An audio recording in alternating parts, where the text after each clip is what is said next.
We have time for one final question. This one from Nahoufal and Ari from Maghreb Arab Press. Thank you, Mr. Secretary. Nofan Hari, Morocco's news agency. My question is with regard to African countries, including Morocco, who is participating today. How do you envision their role in this ministerial and in the forum going forward? Well, again, it's the same. First of all, this, as I've highlighted before, this is an American initiative to bring people together. We want to serve as the convener, but this is a global challenge. There is not a country in the world that doesn't face this challenge of critical mineral supply chains, just from the perspective of trying to grow economically. Okay, everybody wants to be an AI, everybody wants a center, everyone wants to advance industrially and technologically, everyone wants to be able to defend their national security.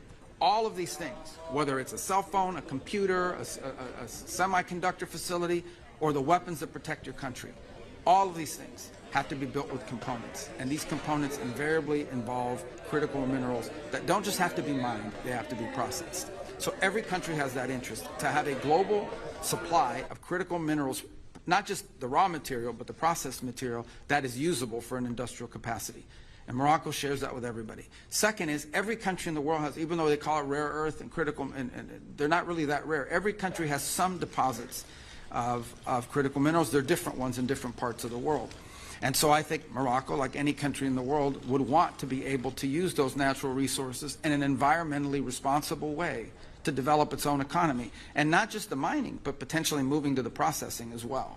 And so what you look at is, if every country in the world has strategic advantages in terms of what it can mine and when it can process, you want to create a network of countries, as many as possible across the world, where we have a reliable supply of critical minerals. This is critical for Morocco, and they can play a very key role because they do have critical mineral supplies that they can be mining, and that creates economic development. But I also think they have a vested interest, like every country I think does, in having a reliable and diverse supply across the world of processed and finished and refined materials that can be used for economic advancement in a cost-effective way.